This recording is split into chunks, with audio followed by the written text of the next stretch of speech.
جمعية الدعوة والإرشاد وتوعية الجاليات بمحافظة بدر.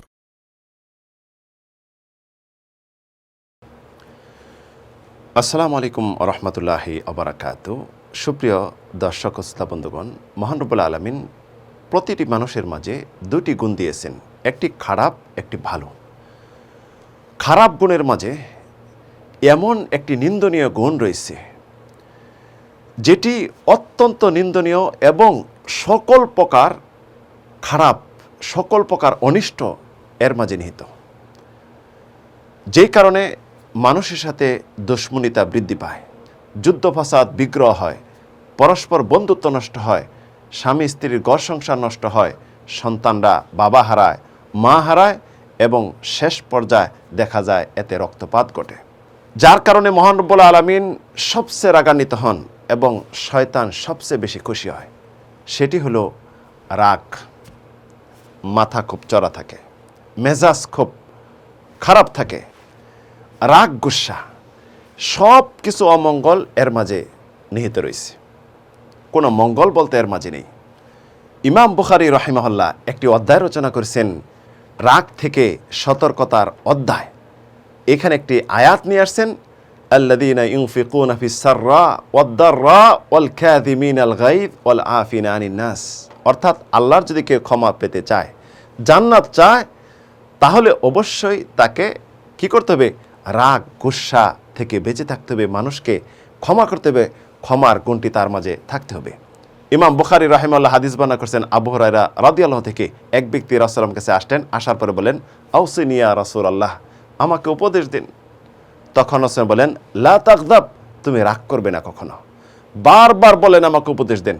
রাসূলুল্লাহ বারবার বললেন, লা তাগদাব, তুমি রাগ করবে না, কারণ এর মাঝে দুনিয়া আখেরাতে সব কিছু কল্যাণ নিহিত রয়েছে। যদি আপনি রাগ না করেন, সব কল্যাণ আপনার মাঝে থাকবে।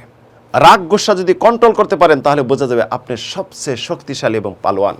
যার জন্য রাসূলুল্লাহ বলেছেন, আবু হুরায়রা রাদিয়াল্লাহু তাআলা হাদিস, যে হাদিস ইমাম বুখারী মুসলিম বর্ণনা করেছেন, লাইসা শাদীদু বিসসুরা ইন্নামা শাদীদুল্লাযী ইমলিকু নাফসা ইনদাল গাদাব। পালোয়ান তো ওই ব্যক্তি, শক্তিশালী ওই ব্যক্তি যে রাগের সময় নিজেকে কন্ট্রোল করতে পারে।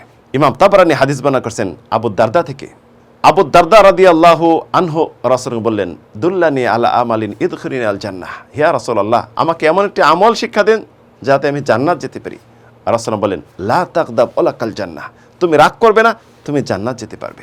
তাহলে বুঝতে পারলাম রাগ এত নিন্দনীয় জিনিস, যেটি জান্নাত থেকে মানুষকে বঞ্চিত করে, ভ্রাতৃত্ব বন্ধন ছিন্ন করে, আত্মীয়তা সম্পর্ক ছিন্ন করে, মানুষের মধ্যে দুশ্মনী বৃদ্ধি করে, শেষ পর্যায়ে দেখা যায় রক্তপাত এবং এতে হতাহত হয়।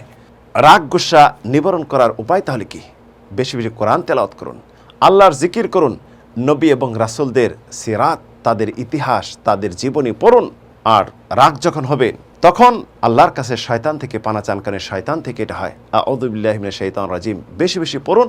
রাগ যদি হয়, আপনি দাঁড়িয়ে আছেন, বসে পড়ুন, বসে আছেন, শুয়ে পড়ুন, দেখবেন রাগ চলে যাবে, স্বাভাবিক পর্যায়ে আপনি ফিরে আসবেন। তবে কিছু ক্ষেত্রে অবশ্যই রাগ প্রশংসনীয়, সেটি হলো যদি হারাম কোনো কাজ, অসৎ কোনো কাজ দেখেন, মুসলিম হিসাবে অবশ্যই এটা রাগ করতে হবে আল্লাহর সন্তুষ্টির জন্য। মা আয়েশা রাদিয়াল্লাহু আনহা বলেন, রাসূল সাল্লাল্লাহু আলাইহি ওয়াসাল্লাম কোনো চাকরকে, তার স্ত্রীদেরকে, কাউকে কখনো আঘাত করতেন না, তবে তিনি যুদ্ধ করেছেন। আর আল্লাহর সন্তুষ্টির জন্য রাগ করা এটি প্রশংসনীয়। তাই আমরা রাগ গুসা নিবারণ করি এবং মনকে শান্ত করি, দুনিয়া আখিরাত উভয়কালে আমাদের জীবনে কল্যাণ নিয়ে আসি। আল্লাহ রাব্বুল আলামিন তৌফিক দিন। আমিন, আল্লাহুম্মা আমিন।